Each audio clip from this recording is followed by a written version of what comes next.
Welcome back to Bitcoin Season 2. I'm Charlie Spears. And I'm Colin Harper. I've got a milk mustache.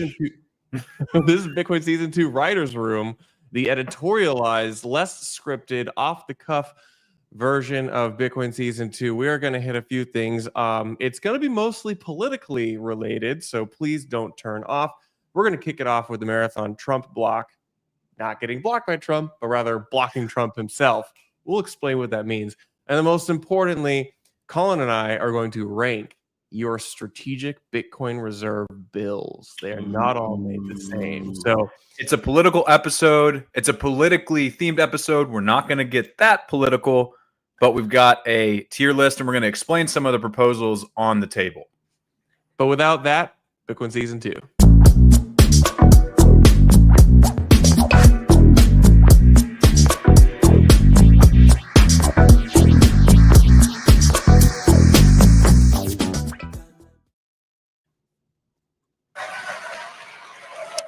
I figure that one.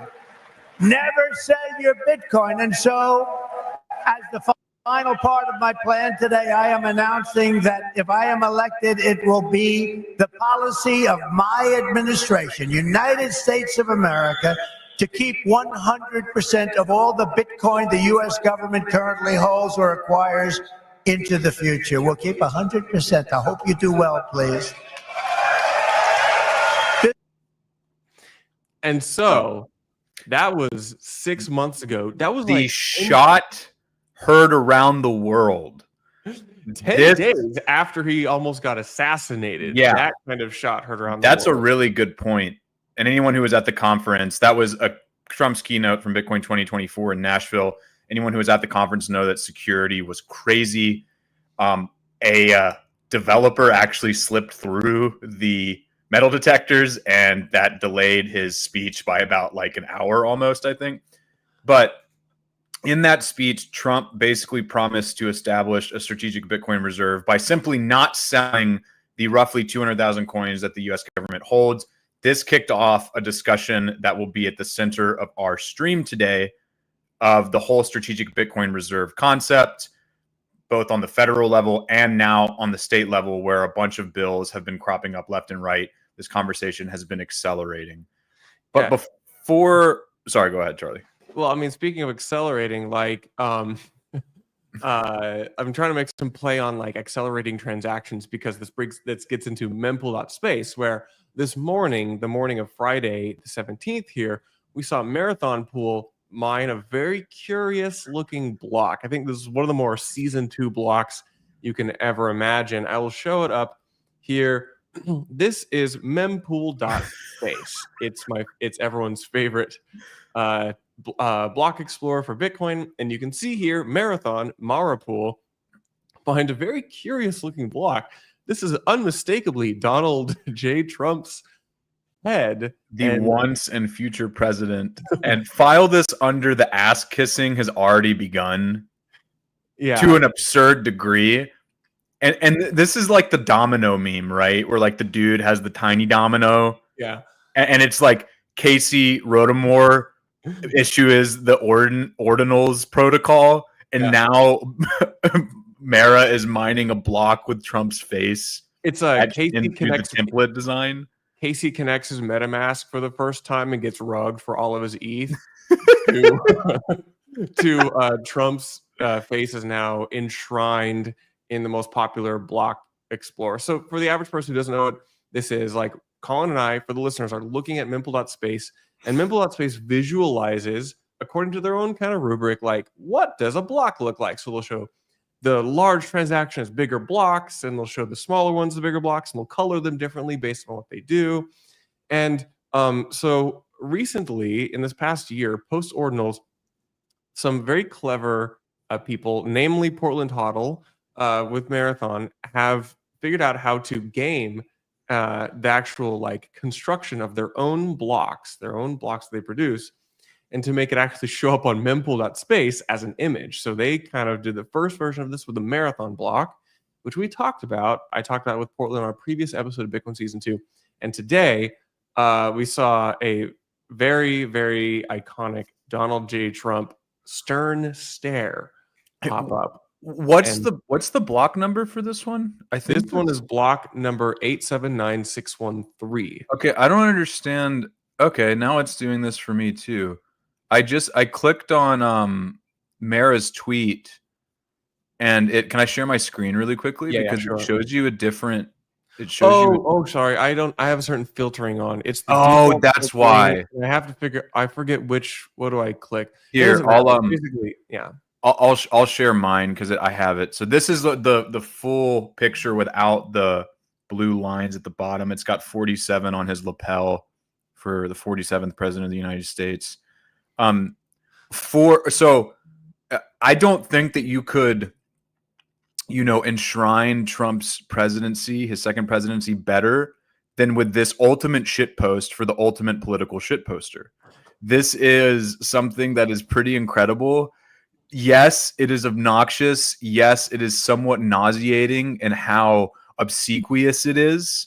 There's like unction just seeping from the block template, but pretty amazing that this is how Mara is spending its time. Look, the block health is 0% because none of these transactions are any of the transactions that Memple expected to go into this block.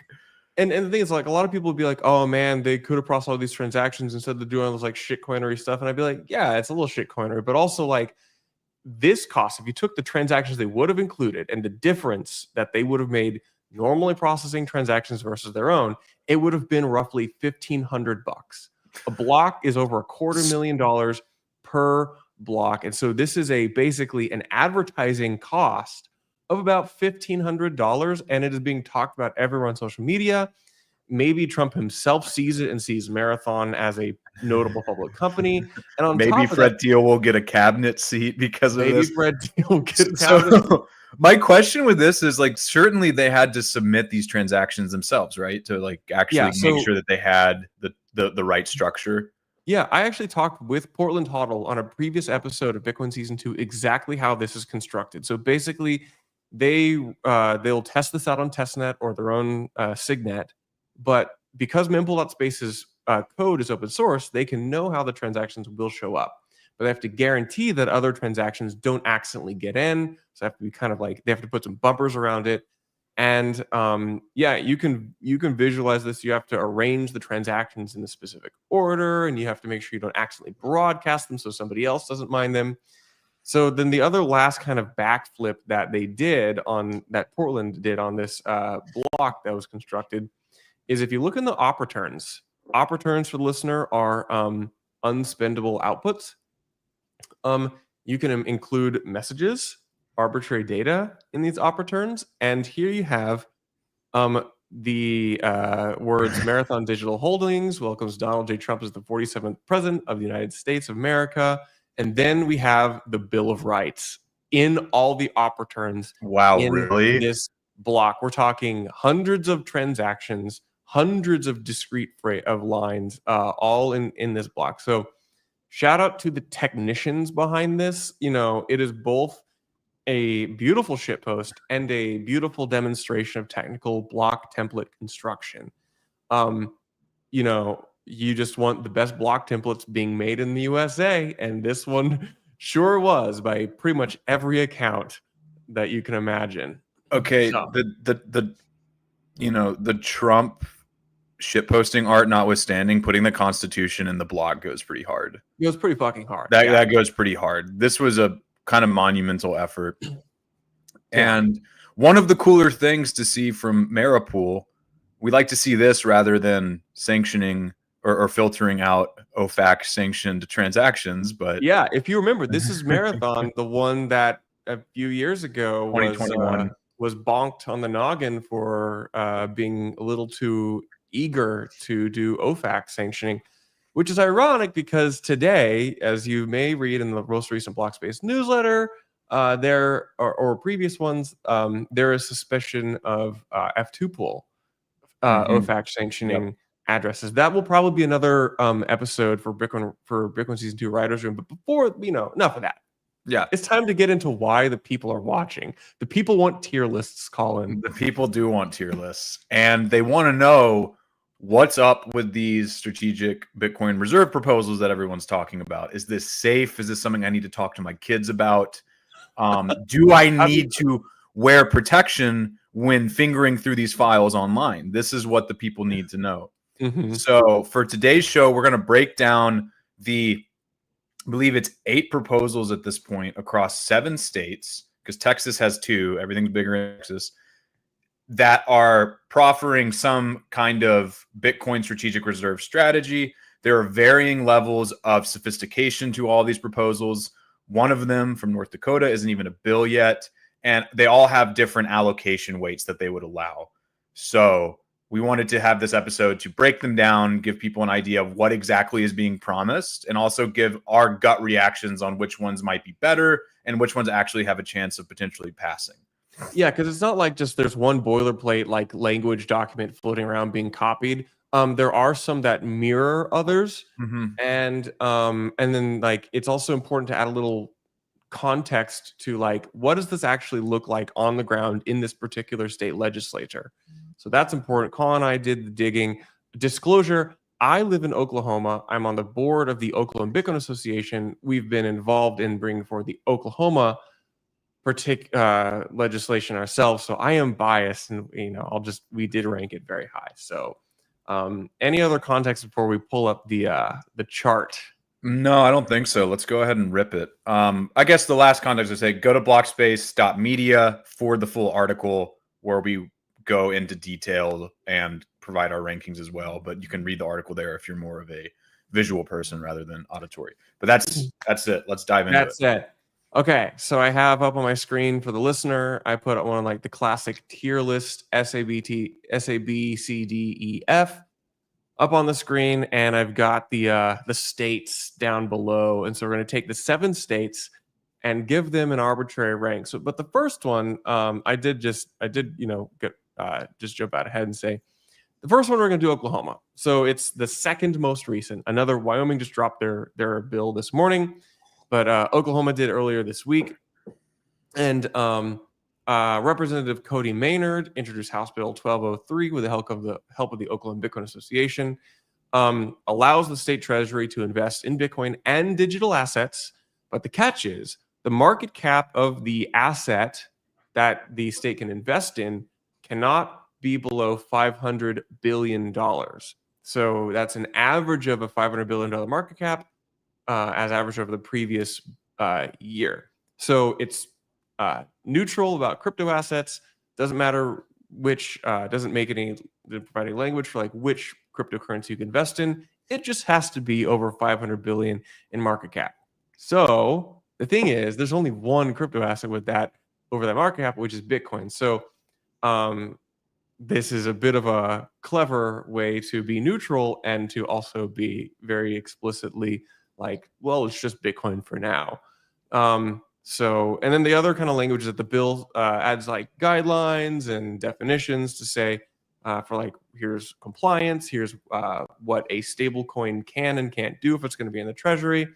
And stablecoins, by the way, they can only be a maximum of 10% of the overall strategic reserve. And it's also just any asset, right? It's capped at 10%. I meant to go amend it, but I went and looked through the bill this morning, and it's any asset. Okay, which is crazy high compared to some of these other ones. I think that's the thing that stands out the most for the Oklahoma bill.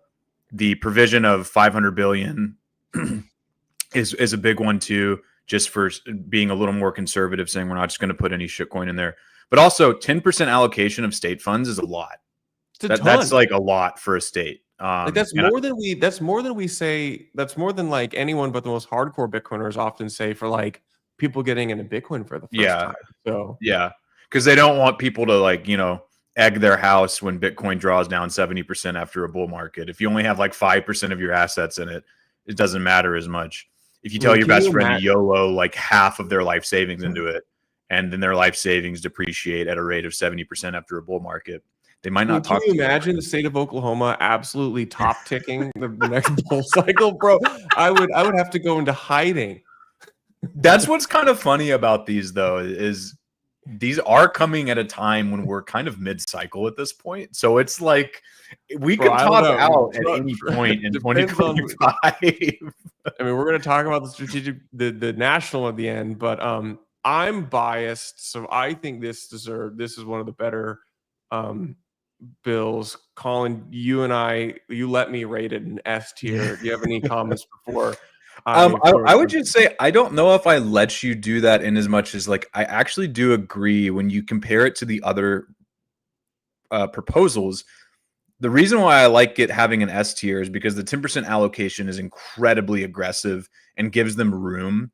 It's also very clear about how this can be acquired and what funds from the state can be used. Others are much vaguer about much more vague about where the funds are coming from. And also the $500 billion provision is one that I had not seen except in the New Hampshire bill as well.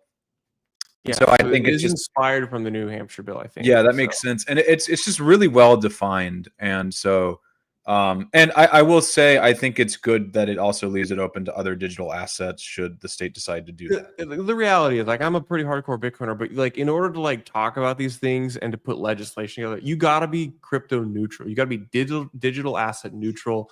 And like, we're all deceiving ourselves if we think that we can like demand and shackle everyone to just this Bitcoin thing, because like the purpose of laws is to try to be as neutral as possible. Well, yep. Okay.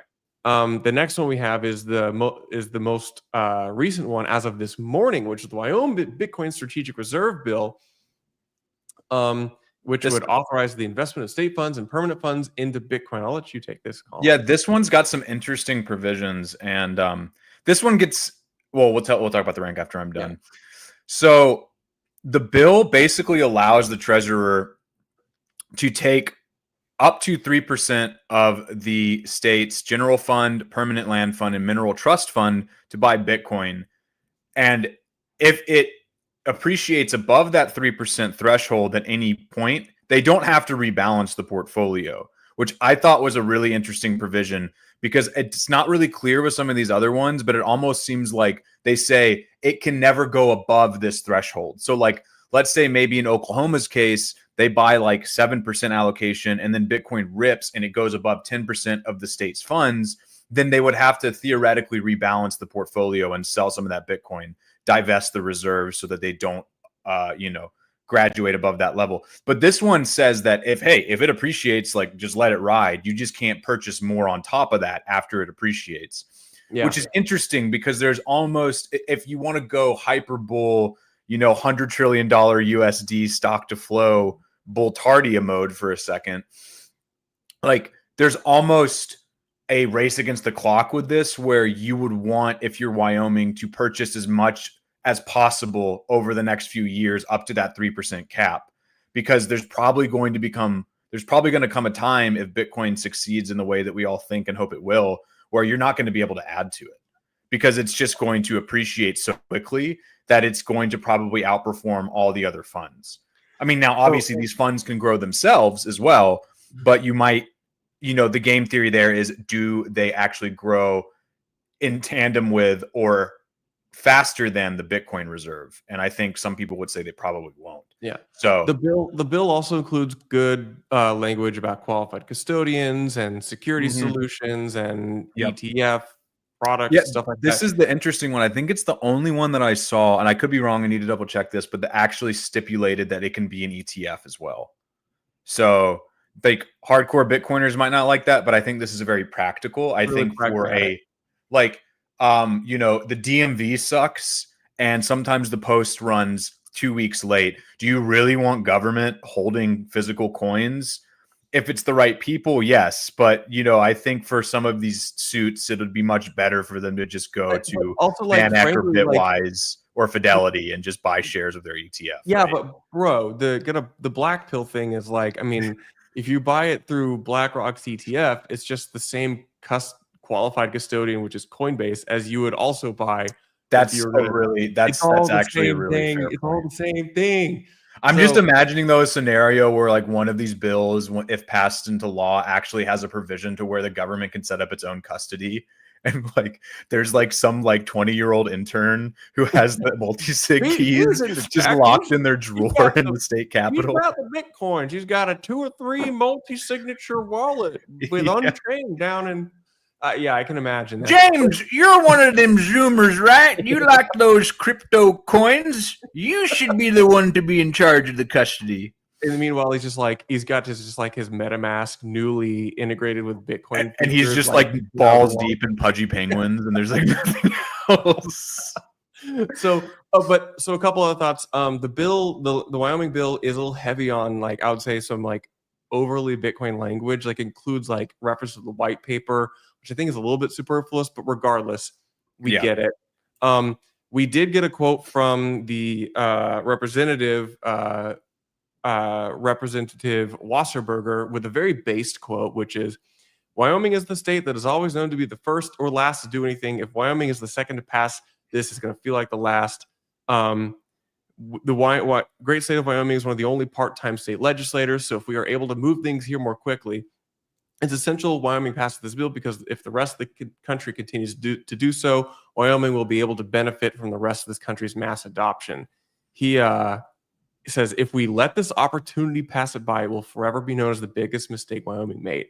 Like, man is on the ball. Giga bullish. And honestly, I think so this one gets, let's go to the tier list. This one gets an A. Dare I say, I have to find which one Wyoming is. It'll be here. Horse, right? It's the square with the horse. Yeah. Well, it's a buffalo. It should be a buffalo. Yeah.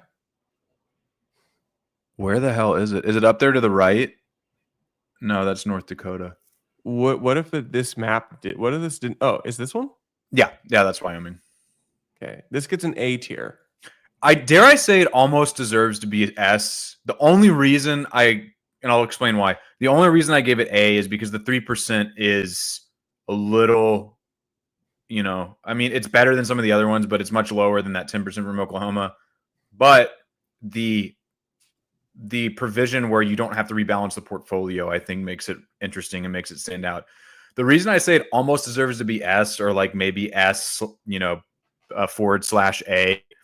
is because I think that this one probably has a pretty high chance of being passed, just because Cynthia Lummis, granted, she's not in the Wyoming Senate, but she has been one of the most vocal Bitcoin proponents on the federal stage as a senator from Wyoming. Yeah. And also, Wyoming is like one of the most libertarian states in the union. Like, quite frankly, no offense to New Hampshire, like they don't have anything on the plains and mountains of Wyoming.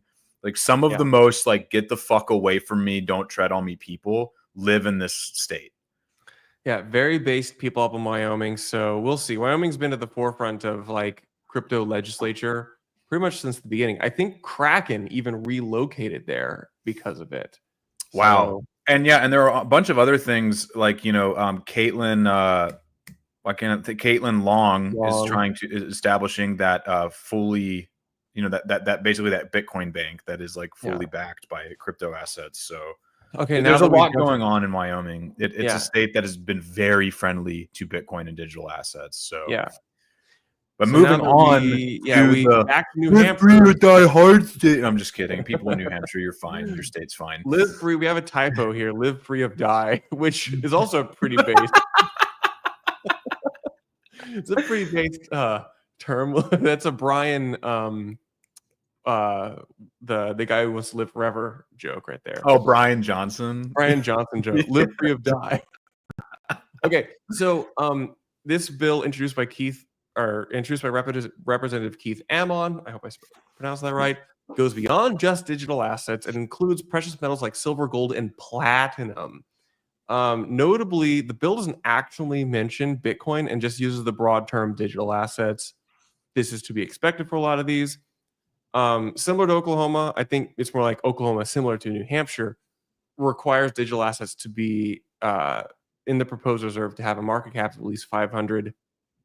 I said million, but I think I meant billion. Dang, we have two typos to fix here. That's on me, man. Okay, that's on me. This is the writer's room, baby. This is the copywriter's room. I'm making seriously, I'm making edits in real time. And so that again excludes all crypto assets except for Bitcoin currently. So if any other crypto asset were to have a rolling 500 billion market cap average of the previous year, the state of New Hampshire could buy it and add it to the treasury. It includes language and guidelines for staking, stablecoin compliance, custody, and then another similar to Oklahoma, investing over prevents New Hampshire from investing over 10% of the total public funds. Public funds currently are around 360 billion, so that would limit the total, just for reference, to about $3.6 billion, which would cap. Wait. The state's public funds are about 3.6 billion, which would cap the total investable amount to 360 million. Dang, we are having trouble with the numbers today, Colin. I mean, we're writers, Charlie. We're writers. I'm a writer, not a mathematician. There's a reason that we didn't go into more lucrative fields like coding or architecture. Yeah, I'm speed running so I can be a Chat GPT prompt guy. That's really all we're headed toward. So, all that being said, this one is almost a mirror image of Oklahoma's bill, or rather, to your point, Oklahoma is almost a mirror image of this one. Yeah, and because of that, we had similar help. Honestly, frankly, similar kind of people looking and recommending both. Yeah, for sure. And so, as a result, this one gets an S tier. It's only fair because Oklahoma also got an S tier, and for me at least, that S tier is because of the significant allocation, like the 10%, which probably, if it got passed, I would find it very hard to believe that it would ever go that high. But it's nice to have the ceiling higher than not, right? Yep. So we have Oklahoma S tier, New Hampshire S tier, Wyoming A tier, maybe S tier. Off to a pretty good start. We'll keep it an A tier just so that we don't have a bunch of. I mean, you can't. Yeah, we need something at A tier. So now we get into the fun, more nuanced stuff. We have Texas, which is kind of funny because Texas is like the Bitcoin state. It's the mining state, and has like two of the lamest proposals, honestly. Yeah. So Texas. So this is really funny because there are two in Texas. The first one was proposed by a House representative, by Representative Giovanni Capriglione, which I thought all the Italians were on the East Coast, but apparently not. And then the second one was proposed by Texas Senator Charles Schwartner. See, there we go. Nice Germanic person, that's you expect to see that more in the South. I guess maybe the Midwest. This is not a demographic podcast. Apologies, guys. Anyway, so there are two bills that have been proposed in Texas, one in the House, one in the Senate. We're going to do the Senate one first because it's the more interesting of the two. Balloons coming up. I always do peace signs, and it's always celebrating my birthday for some reason on the stream. So the Senate bill allows for up to 1% allocation from anything left over from the state's biennial budget. So this one was kind of weird to parse. I didn't quite understand it at first, but I'm pretty sure I'm right about this. It's basically any supplemental funds that are left over after the budget has been exhausted. And these budgets are set every 2 years, hence biennial. Any up to 1% of that can go into a Bitcoin strategic reserve. So, in my opinion, much less interesting than some of the other proposals, right? Because you have some, even Wyoming's is at least 3%, and it allows at least direct access from state funds, right? Same with New Hampshire and Oklahoma, up to 10% of these various state funds. For Texas, this one's just saying like, yeah, whatever's left over, we'll throw it in, which is maybe a little more prudent, right? Like it's this kind of, it's like putting pennies or quarters into a milk jug, right? It's like your pocket change that you're saving in your little, rainy day fund. But it doesn't seem very impressive compared to the other ones. And also per Charlie's point, this is the state with like roughly 20% of the entire network hash rate, 15-20%, depending on the day. Yeah. Like basically the entire U.S. mining industry, where the governor himself says we want Texas to be Bitcoin country. Yeah, and so I think that's kind of interesting. Ironically, this is one of the more underwhelming ones, but this is at least better than the House bill, which I'm just going to go out and say it. It probably deserves a lower ranking. It's just so lame. Basically the House bill only allows the government to accept donations in Bitcoin. Bro. To which I say, was that not a thing? Like, I guess you have to have some sort of apparatus set up to accept the donations, but like presidential candidates accept donations, other politicians accept donations in Bitcoin. Like RFK did, Trump did. I think Kamala's team at one point did too. Like, is this just not something that they can do? Like, I just find this kind of strange. But the one provision that makes it somewhat interesting is the comptroller of the currency has to hold those coins for at least 5 years before they liquidate them, transfer them into another crypto asset, or appropriate them. I don't really know what that means, but so I don't know. Kind of lame. Like donations. Yeah, like really? imagine who is going to donate? Yeah. A government. Yeah, like the government steals your money already. You want to give them more of your money? I mean, I get it. Texas has no state income tax. Yeah. But it has one of the highest property taxes. So, and that's a local thing. So they don't have income tax. Yeah. Anyway, it's weird. It's like honestly, it's kind of the most toothless out of all of them. So, I mean, I'll say that just caveat. A lot of these proposals are because like other things just aren't feasible, or they're just huge lift, and it's probably like, well, I guess we could make it legal to donate. Okay, here's a bill. So yeah, and I think maybe this also speaks to just because the Republican politicians of a state are not going to be hostile towards an industry, that doesn't necessarily mean that they're going to want to go all in on that industry, right? Yeah. Like, it's still hard for a lot of boomer Republicans to think about a Bitcoin allocation. Like Texas is a gold bug state. Yeah. So there's a lot. I mean, they have a pretty big reserve of gold, I think. And so you have to wonder, it's like, how much do they actually want to put into Bitcoin? And, maybe they're just a little too conservative even for this newfangled internet money. Yeah. So for this one, the Senate bill gets a B because at least it allows 1%. And then can you copy it? I don't think so. Okay, well, just put it in C then, because the House bill gets a C. And because it's just really kind of boring. And so you're probably wondering, oh, Colin, you're shitting on it. Why doesn't it get lower? Well, dear listener, you will find out soon. Because it can get worse. It can get worse than that. For instance, a bill sponsor not getting reelected, which happened. Yeah. Okay. This is one that I think a lot of people didn't have on their bingo card. Maybe people saw it, but here we have Pennsylvania, which is like it's quite blue balling, if you will. So here we have the Pennsylvania Strategic Reserve Bill, and we'll just. So a bill in these states has to have an elected official, a legislator, sponsor the bill. This is a convention, I think, in most states. I think it might be everywhere. But like someone has to bring the bill forwards. So you got to have someone who's like, this is my bill. I'm going to push it. Sometimes it could be one person. Sometimes it got to be a bunch. But in this case, this is not the only case, the sponsor of the bill who put the bill forward was not reelected, so they're not even around, and there's not like a person advocating for the bill. It's hilarious. It's kind of hilarious and ironic. So it's really sad, and because this one would have been probably up higher. It allows for a 10% allocation from the state general fund, the state rainy day fund, and the state investment fund. But Mike Cable. Sorry, whatever your name is, Mike. Apologies. You're probably not listening. But he did not win re-election last year. So this is almost certainly dead in the water. That's not a given, but like if a sponsor of a bill doesn't come back and there's no one to kind of jockey for it, then there's not going to be much confidence in it to begin with, and no one's going to really. Because I think like in most of these places, someone has to like present the bill or something. Yeah. And so like, okay, so the thing is like, okay, someone's going to have to pick up the torch. Yeah.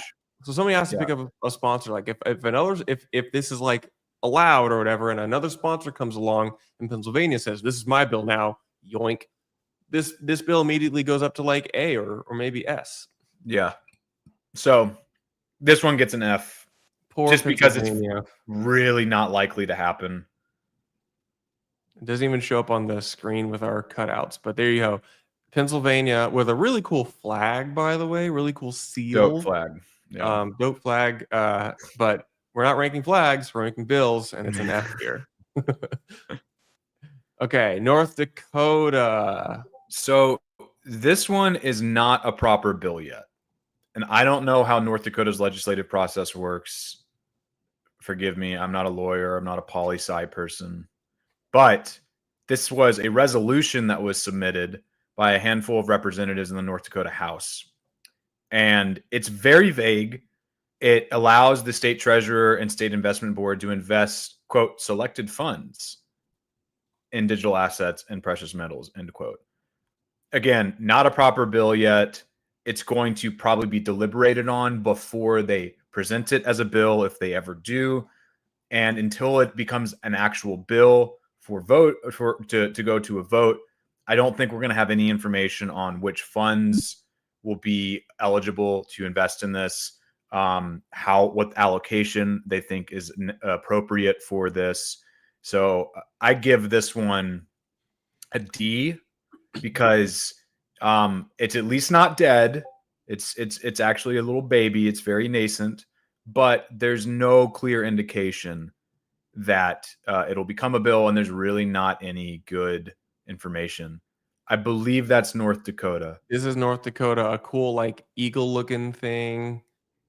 A light blue flag, a seal, an eagle, or a bird with its arms outstretched in North Dakota. That goes pretty hard. Yeah. Also cool flag, North Dakota. This is also just fun looking at all the states with their flags transposed over their geographic boundaries. Yeah. It is a cool visualization. So that's why you should be watching this. If you're listening to this, make sure you're also subscribed to our YouTube and check out the X stream. So if you're streaming to this, make sure you check out the RSS stream so you can listen to it without having to look at us and our ugly mugs. So okay, so North Dakota D. So just to review, we have Oklahoma and New Hampshire at S, Wyoming at A, Texas at C, North Dakota at D, Pennsylvania at F. We got one last one. Ohio. So also one that's probably going to be dead in the water. Yeah. Because its representative, Derek Marin, the sponsor of this bill, Derek Marin, was not reelected. What's strange, though, if I recall correctly, this was introduced in December. Elections were in November. So this guy, I don't know, how this... Are we missing something here? What do you mean? Well, so he's out of office. This is a lame duck strategic reserve bill. Yeah, exactly. That's what I mean. Yeah, this is a lame duck strategic reserve proposal. So it's was this I don't understand what the what the angle is here. He has nothing to gain from this. Maybe he's just a hardcore Bitcoiner. Maybe someone will pick up the torch. But all that being said, the bill is also somewhat vague. It says the treasurer of the state may invest interim money of the state. I'm not really sure what that means. And amounts deposited to the Ohio Bitcoin Reserve Fund in Bitcoin. There's no indication of what percent allocation is allowed. There's not really too much about this bill. And again, Marin did not win re-election. So, I mean, this one's probably almost certainly kaput. Yeah, also dead in the water. We're giving it an F tier. Surely I know what Ohio looks like. Scroll down.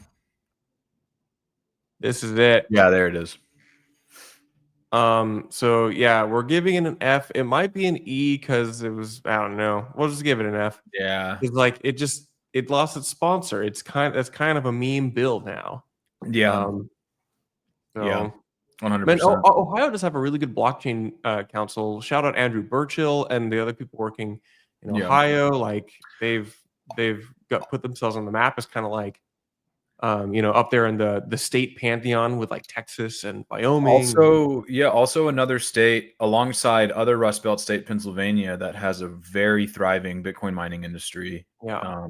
In Pennsylvania specifically, and I think parts of Ohio, you have the PJM connection, which is PJM is kind of similar to ERCOT in the sense that it's a pretty open market for electricity. So it's become a hub for Bitcoin mining, and not surprising to see a bill crop up in this state. I'm just waiting for Tennessee to do something. I don't think that this will happen anytime soon, but feels like there's enough going on there with regards to, a bunch of Bitcoin companies being stationed in Nashville, including BTC Inc., and also a burgeoning mining industry there, pretty conservative state. You'd expect to see it. As a listener has said, Florida is due. Yeah. Q9. That's true. Shout out Crypto9. Florida is due. Yeah. And, I really do think this is going to be somewhat of a domino effect thing. I think that's like kind of an easy prediction to make, but once a couple of states do this, it becomes more socially acceptable, right? Just like with the Bitcoin ETF, right? I'll never forget when that news broke, at the beginning of last year in January, and my father-in-law, who's been incredibly bearish Bitcoin since I've been involved in the industry, said, "Oh, so that's kind of like a seal of approval from institutions." And I was like, "That's exactly what this is." Yeah, and the thing is, like, and these legislators are realizing very quickly that being pro crypto is an easy mode to name recognition and like cross aisle support. Yeah. Now, obviously, more libertarians and more conservatives have found more like support in that camp, but it's like a pretty neutral like topic, and is a pretty it's kind of it's a populist position to take. So like these are easy modes to get out, front run, be like the person, the guy or the gal championing these, and like people remember your name, and you'll have people who will like vote for you because they don't know anything else because of that. 100%. And it also will supercharge your footprint online. It's like a marketing growth tactic for online interactions, because if you do anything that's pro crypto or Bitcoin and you take to social media like Twitter, you're going to have like tens of thousands of people just interacting with your posts, because Bitcoiners and crypto people are chronically online, and they're also ravenous. And haters are both ways online too. So yeah. We have another comment from 9, which is also, once the federal government starts, there'll be green light for states. That's true, and we will get into that, which is this what chicken or the egg, state or the state? So that, let's get into the National Strategic Bitcoin Reserve. So that's the note that we leave on in the article. And Charlie, I'm going to pull up the article on my screen here. Originally, when I was drafting this, I thought I wanted to do how likely is it that the federal government establishes a Bitcoin Strategic Reserve, or what would be the pathways to that. Turned out like there honestly wasn't enough meat on that bone. The Bitcoin Policy Institute has done a lot of good work here. Y'all can go check out some of their research. They've kind of outlined in much more depth than I did here the avenues that the federal government could take even without legislative action, which we'll get into here. But per the keynote at Bitcoin 2024, what Trump actually promised, and this is really the easiest thing that he could do in the path to least resistance for establishing something like this, is he said that he just wasn't going to sell any of the Bitcoin that the federal government had seized from illicit marketplaces like the Silk Road or other asset seizures. And the way that he can do that is by issuing an executive order. Two things with that. That is perhaps the path of least resistance. Easy, snap his fingers, write the executive order, it's done. But that can be very easily unwound, right? The next administration could come in and just do away with that executive order. This is the problem with executive orders in general. They were really never intended for substantive policy. It was kind of like we need a quick fix for this thing, or we need the ability to address this immediately. And it was originally kind of like an emergency provision. But as with anything with the federal government, successive presidencies and administrations have been using executive orders to get policy done that they can't get through Congress. And they're not durable because the next administration can just roll them back. So that's the easiest way for him to go about it. And the most likely, because he literally said it during the conference. Let's see if he actually keeps his promise. The other way that he could do it, according to the Bitcoin Policy Institute, is he could mandate a rebalancing of the Exchange Stabilization Fund. Now, this was a Depression-era fund the government established to basically manipulate Forex markets for the dollar's benefit. And using this fund, Trump, through his treasury, I believe, could basically sell USD for Bitcoin. I think the Exchange Stabilization Fund also holds gold. So in theory, they could purchase Bitcoin with this. I think, though, this is one of those things where it's probably subject to heated debate. I think a lot of policy wonks and lawyers would say, well, actually this and actually that. But the Bitcoin Policy Institute on their website lays out the case for it. But the surest way, and this is the last note on this, Charlie, and I know you're chomping at the bit to get in here, so apologies. No, go ahead. You're the best at this. Apologies for the rant. The surest way for a Bitcoin strategic reserve in the U.S., though, is through Congress, right? So Cynthia Lummis of Wyoming introduced what is called the Bitcoin Act. That's an acronym. I don't remember the full name of the act. Bitcoin Last is July. totally cool, on God, something. I don't know. So yeah, the On God Bitcoin Act that she introduced last July does really two key things. Number one, and I think this is more important than the reserve, is it enshrines self-custody rights for citizens, which give me, if you gave me the choice between two of these, give me that one. Like, I will take that every day of the week. But what it also does is it gives a mandate to the Treasury and the Federal Reserve to acquire up to 1 million BTC over multi-year time frame, which is like 5% of Bitcoin's 5% of the total supply. And if we actually consider like liquid supply and we take like Bitcoin that's been lost, it's Satoshis and other. Yeah, that's a good point. We're looking at 7 or 8. Yeah, that's looking at 10%. Heck, I mean, yeah. And so this is a bill that I think, quite frankly, probably will not pass for a number of reasons. This is my opinion, but I don't think most politicians are going to look at a bill that says you have to buy up to 1 million of this highly volatile asset. I don't think that's going to really work for most of the politicians. Number two, like, Bitcoin is still a very minor policy plank for a lot of these people. Like, Trump converted easy votes and capitalized on an easy win by coming to Bitcoin 2024 and making promises. But let's just ramble. Let's just list off all the problems that also got him in the office, right? Immigration, inflation, national security, like 2 wars that are going on around the world with 2 of our allies that see no signs of stopping anytime soon. There are so many other things that Americans care about and that politicians would rather latch onto. Like, I think this Bitcoin thing is honestly at the bottom of the list for a lot of them. Bitcoin only really got people out to vote for Trump. It didn't really convert anything. I don't know if it moved the needle except to campaign donations. That was a considerable one. So Trump speaks money. If he speaks any language, it's money, and it's not cool to be in a war, funding a war, over in Israel, Palestine.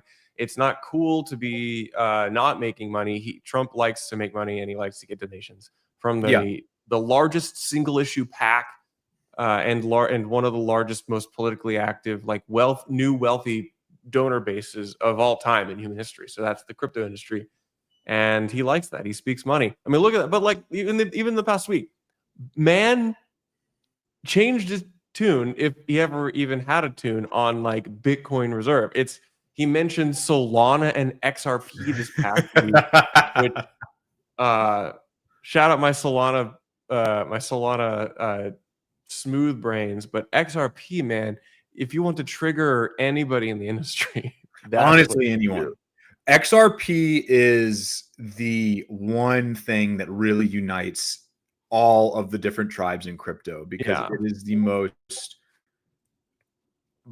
just brazen, suit scam. Like, the suits are coming in with their revolutionary blockchain thing, and it's just like a perpetual affinity scam that every cycle it seems like people just keep coming back to, and somehow it's still relevant. And XRP as the 3rd largest crypto asset right now makes me question a lot of my fundamental assumptions of cyclicality for these assets. And I also, it actually kind of, I'm not looking forward to having to answer all the questions from normies about XRP. I'd be like, ask me anything else. Like I'll talk about anything else. Please just don't talk to me about XRP. You know, I'll convert to Mormonism. I'll convert to whatever other weird religion you want. Like, just don't talk about XRP to me. I can't psychologically take it. Anyway, but I think that about wraps up this episode. Except I think I just saw a tweet that there's another strategic Bitcoin reserve. Oh shit! Really? Oh my gosh! Yeah, it's actually the state of